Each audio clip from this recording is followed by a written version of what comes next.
Hey guys, Thogden here and welcome back to the perfect Euro fantasy team. I'm about to cancel all of your problems that you've had trying to figure out the budget with the perfect 14 players for your Euros league to beat your mates and get ahead there. And by the way, if you think you can beat my ball knowledge, join my league. Prove it to me. Boom! Here is my team. I'm sorry that I've blurred most of it already. Okay, we're going to kickstart with the bench. Now, if you don't know already, the way Euro Fantasy works is that the dates of the games are key. The matches that are starting earlier, that's in your starting 11. And the matches happening later, put them on your bench because you can actually substitute in the middle of a match day. Now, on my bench are all players that play on the 18th of June, apart from the goalkeeper. And we're going to start from right to left. It's the Georgian Kvicha Kvaratskhelia.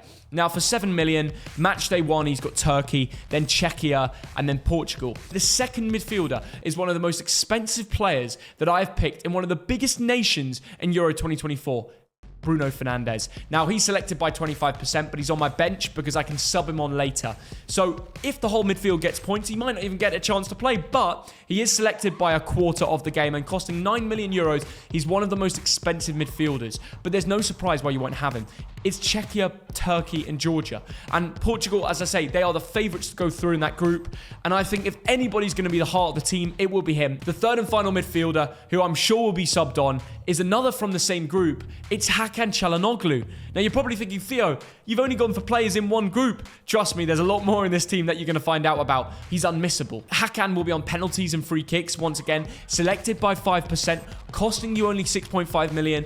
Turkey, it's like playing home games in Germany. They're going to have such a mad support. A lot of people have picked Arda Güler, but I think Çalhanoğlu's more realistic and more likely to cash in on those penalties, etc. There we go. That's my bench complete with Andrei Lunin, the Ukrainian. Now, a lot of people haven't picked Ukrainians in their team, their Euro fantasy, but when you've got a player that's coming up against Romania and then Slovakia, I know Belgium at the end. Belgium are the favourites to win the group. But Ukraine are second favourites. And he's a Real Madrid goalkeeper. He's proven to be one of the best. So if you don't have him as your backup goalkeeper right now, you're really missing out. Now, you're probably wondering, who is in my team? Because it's all blurred. We're going to begin with the goalkeeper. And it is Jordan Pickford. Selected by 24%. That is not a surprise. 5 million euros.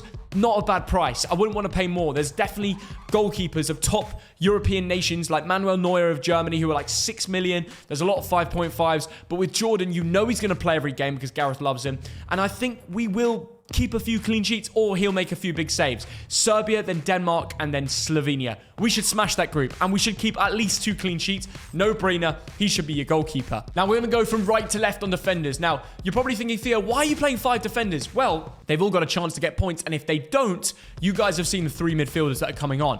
I've got options from all round the pitch. We're going to go from the right to left, starting with Virgil van Dijk, selected by 32% because he's on penalties. When is a defender on pens? This is genius. Okay, and by the way, having Dutch defenders, apart from that France game, probably be all right against Poland and Austria. It's actually a really tough group. Next defender, we've got DiMarco. He plays on the 15th of June, selected by 19%. He's only 5 million euros, and if Italy have one fullback who's going to be getting goals and assists, it's him. We've seen the way he's played for Inter Milan this year, who's actually given a lot to why they've become champions. And they've got Albania in the first one, then Spain, and then Croatia. It's actually in the group of death. But especially in that match day one, I can see him getting something and maybe even a clean sheet as well. The next defender will shock you all, but I've gone with Nego of Hungary.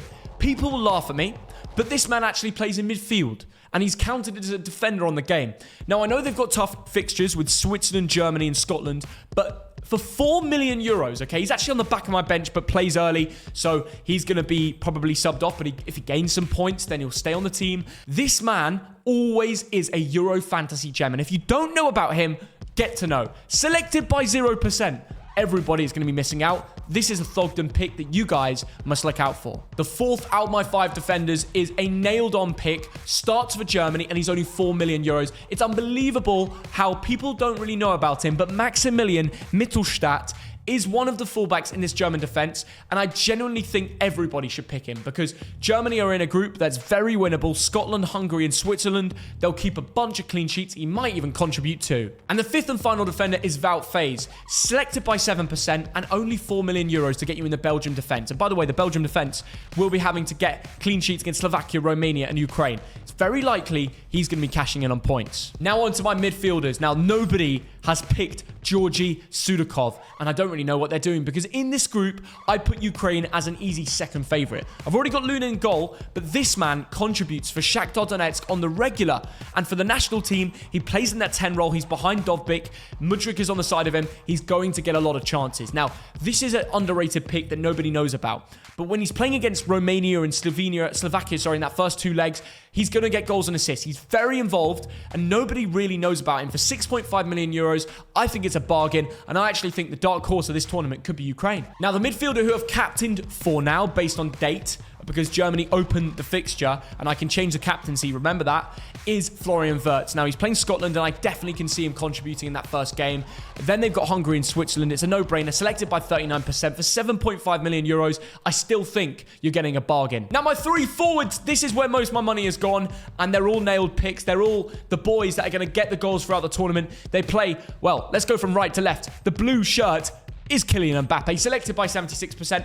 Probably the only French outlet that you need in your team because he's always the focus. Just gone to Real Madrid, and in a group with Austria, Netherlands, and Poland, I think there's no doubts that everybody's going to select him. 11 million euros is a cost, but whatever the cost you pay for this man, you've got to have him in your team. My next striker is England's Harry Kane. Now, I think if we win the tournament and there's going to be a golden boot winner, it's going to be him. We know he already does it in Germany for Bayern Munich. If he's ever going to win a trophy, this is our time to do it. We come in as favourites, only selected by half the game. The other half are going to be missing out. He won the golden boot at the World Cup in Russia, and that was even with a worse team around him. The first 2 fixtures, Serbia and Denmark, and then we've got Slovenia. I can see at least 3 goals in the first 3 games.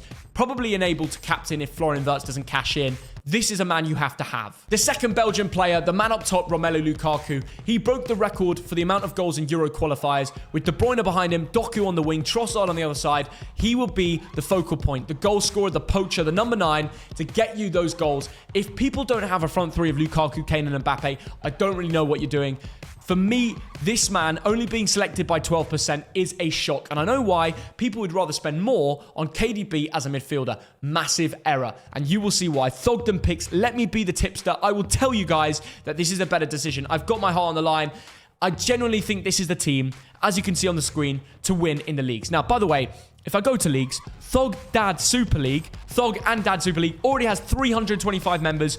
The top 3 are going to be getting massive awards. I'm going to be doing a bunch of follow back sprees for the people that end up at the top. Show me your ball knowledge. Join the Fantasy Football League. Thank you for watching this video. And by the way, if you don't like my team or you have any changes, I'm going to be responding to comments. And please let me know if I'm missing out on one player you think is going to smash it. I need to know that in the comments to make my change before the start. But I think so far, this is the perfect team. Thank you for watching. Don't forget about the prizes. See you in a bit. Bye-bye.